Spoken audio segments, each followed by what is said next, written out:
that feels good. The garbage is for both of us. I The know. garbage is for both of us. I know. It's for both of I'm us. It's sorry. for both of us. The garbage is for Everyone. Wham-style. Howdy do and welcome back to Whamstein. Today we've got a very peculiar game to talk about. Mashina. This is the second game by Tala and Jack Co. A very unique team that uses stop motion and other various real-life elements to craft wild worlds much beyond our own. In Mashina, we take the role of, well, Mashina. A little round robot who seems to really enjoy drilling as we collect minerals and do favors for our friends in what seems to be a slimy post-apocalyptic Earth, but we'll get to that later. For now though, let's talk about these visuals because wow, I don't think I've ever seen another game that quite looks like this. Not that I've never seen robots made of junk before, although it is uncommon. What I mean is I've never seen stop motion in a video game quite like this. I've played my Hilux before and various other beautiful games, but nothing quite looks the way that Mashina does. Probably because I've never played a game before made entirely with real-life assets. The lovely and genius team behind this game clearly knows what they're doing, as one of the most important aspects of this game is the characters. And just by glancing over these characters, they give you a pretty good idea of what their personality is all about. Take, for example, Plinky. Plinky is a big red radio with spindly little legs that likes to shimmy around a little bit. It's like something straight out of a kid's cartoon. This is clearly a shy, music-loving, radio person robot. Hashtag relatable, am I right? Tag your big red radio robot friend down below. The style of using stop motion not only does this game a humongous service in the style department, but it helps tug on the heartstrings a little bit more. This game heavily reminded me of the old Rankin Bass movies, as well as the shows I'd watch at my grandma's house on the weekends. It's hard to find the right words that aren't just nondescript and unhelpful, but Mashina is just insanely charming. I also really appreciate the weird textures in the underground that differentiate the hardness of the dirt and grime you'll be drilling through. Speaking of the drilling, that leads us nicely into the gameplay, which is, for the best, very simple. In the overworld, as well as occasionally underground, we'll be collecting favors to do for our friends. Vice versa, mostly underground but rarely above ground, we'll be performing these favors, most of which have us drilling. That's the main action you can take in this game. Hold X on an Xbox controller to drill and move in any direction. You can only move upward as long as you have fuel in your jetpack, but that can be upgraded to become borderline negligible really fast. While drilling, we'll find minerals to put in our bag, puzzle style. Sometimes you might also come across a consumable item or a decoration, but for the most part, it's gonna be minerals. Once you complete a favor, and when you deposit your minerals, you'll be given XP, which at 100 levels you up. On level up, you'll gain a skill point, and these can be spent, obviously, on skills, many of which will only be unlocked as you progress further through the game. This is pretty much all there is to gameplay. Sometimes you'll run into a type of muck you can't drill through and you'll have to upgrade your drill, but those upgrades are actually mandatory favors for completion, so it still circles back to the main gameplay loop.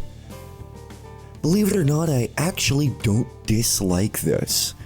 After all, while I may mostly play games that I consider to have deep and complex systems, and lots of thinking to be done, When I get home from another 10-hour shift at work, the last thing I typically want to do is use my damn brain.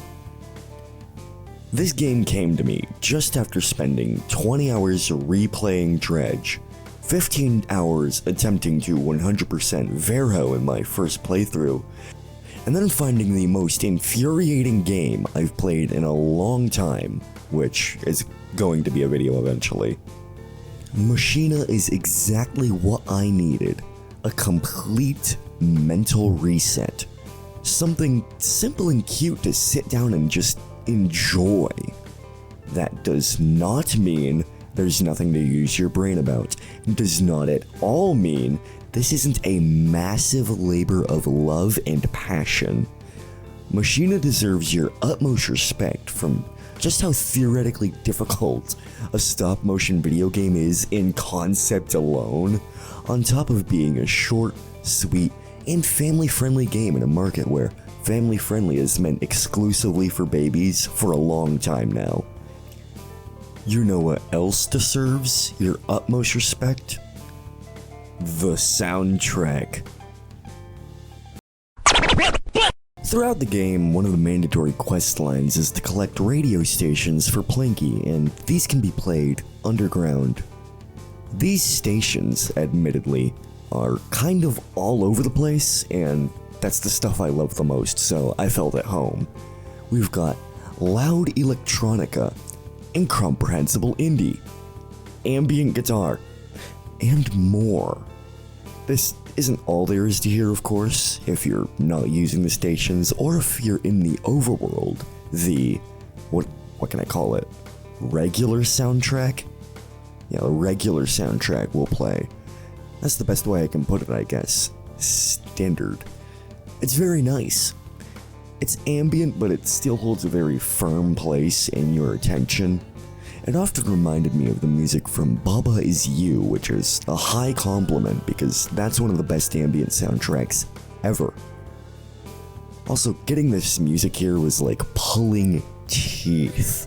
It's usually easy for me to pull songs out of a game, mostly because, at least on Steam, a lot of people just put the music in a folder in the directory, and it's really easy to just grab that MP3 or WAV file and just that's not happening with Mashina. Every video game, every day, has a new challenge for me, and getting Mashina's soundtrack into my video was today's challenge, and I really did not enjoy it, but I've learned something at least. I hope I learned something at least. But it was worth it because the fucking soundtrack's amazing.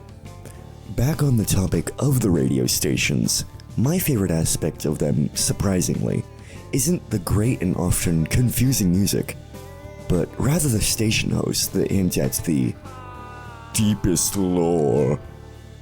What if the lore were deep?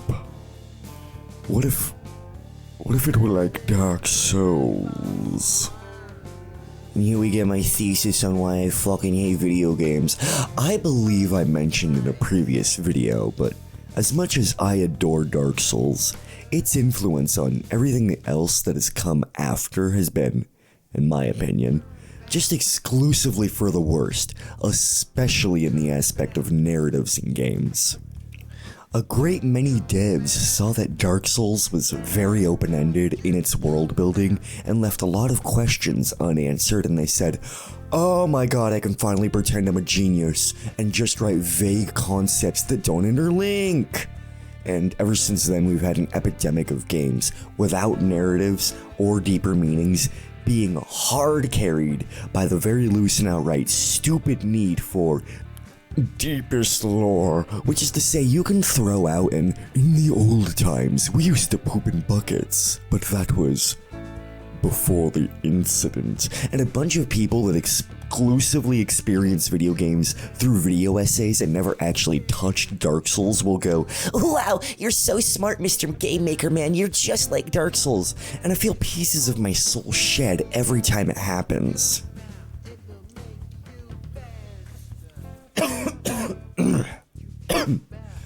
But Mashina isn't like that. How about that? Neat twist. You thought I was going to be saying Mashina is like that, but instead, it's not. I know I'm really clever here. Well, it kind of is like that. Kind of. A little bit. But it's not pretending like it's a deep story. It just somehow is the closest thing I've seen to replicating the style of world building Dark Souls 1 did. From what I gathered, which is to say, from what the funny radio station host said and like generally looking at the world, this is a post-apocalypse. The weird scrap metal everywhere, little people made of junk, and the toxic green ooze, those might have been indicators already, but there's more. Firstly, all the decorations you can collect to, decorate little pieces of the world with, they're all what we would describe as plastic junk that we would probably just throw away and forget about. Pollution. Secondly, from the second island onward, there's these little annoying pieces of shit called like mechanizers or something like that. And they rebuild the gunk that we drill through, which is just fucking annoying. They were turned on by, and I don't want to be too mean to him here, a complete brain-dead fucking moron who found a switch and said, that'd be funny, but it's one of our hints as to what happened to the world. The radio stations in between songs also talk about the daily happenings of the world way back. Mostly just babble about this alternate version of Earth. Dimwater grew up in a commune with 5 mothers and 3 fathers. He was an only child. When asked about his childhood, he said there was always plenty of love to go around. Everyone knows the only instrument that matters is the guitar. Anyone who acts like they don't know that is a liar. Guitar FM, Guitar FM. In the early internet, there used to be file sharing programs that allowed people to download music illegally. These would just be random MP3 files, and you wouldn't always know what you were downloading. I've seen my share of disgusting surprises titled Cute Cat Jumps Around.avi. That image will stay with me forever. But one station gives us what we really want to hear. Cucumber FM. It's ABCDE FM. I was wrong. It's ABCDE FM. I repeat, ABCDE FM. I have made a serious and continuous lapse in my judgment, and I'm trying to learn. Please accept me on my healing journey of misinformation by getting the wrong station name in this video game. This station plays my favorite music and has my favorite host. This guy's just straight up an asshole.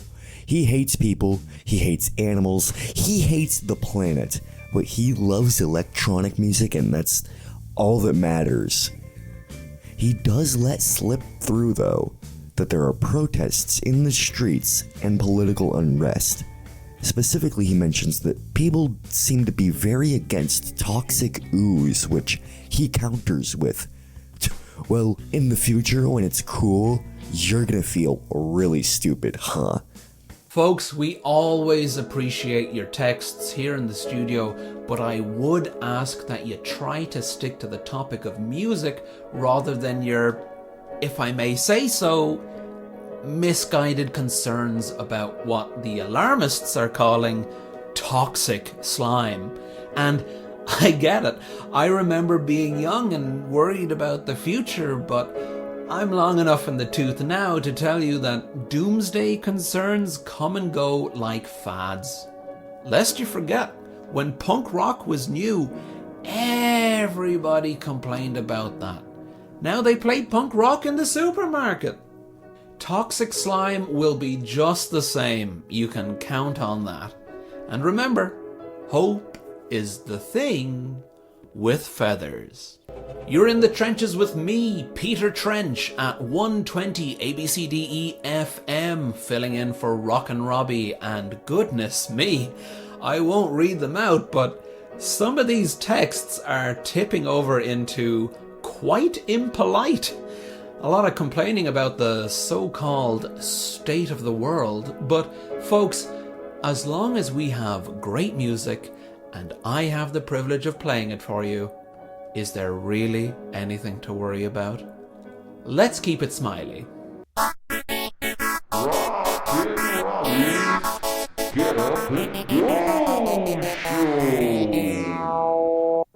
Wrong, it's Peter Trench in the studio seat today, actually, and I'm very sorry to hear that I believe many of you, dear listeners, are currently stuck in your cars, thanks in no small part to yet more protests up and down the country. Frustrating, tiresome, and inconsiderate? Yes, but every cloud has a silver lining. Their misguided and, yes, childish, misunderstanding of how the real world works means you now have more time in my hands. And for that I shall grant them one solitary but honest thank you. Now roll up your windows, stop listening to that, and start listening to this. Not Today by Caravan Keith. A perfect track there for those days where you just think, not today. I remember having one of those days back in the summer of 2079 when we still had whales. A story not suitable for broadcast, I'm afraid. You'll have to buy the autobiography for that one, if I ever get around to writing it. 120.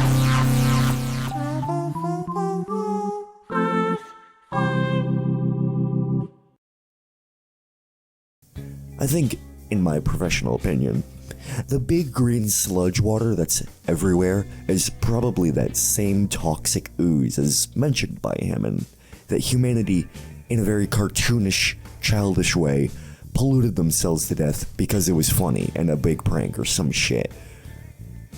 The minerals we collect are pollutants fossilized over so many years and yada yada yada, blah blah blah blah blah. This part literally does not matter. This whole bit, me rambling about deep lore and the story and shit, it's meaningless. The story is like a very minor background detail and it's just there for fun and to say, hey, don't fucking litter and pollute, guys, thanks. It's not like the focus of the game at all. Unless it is, and maybe I'm just, misinterpreting it.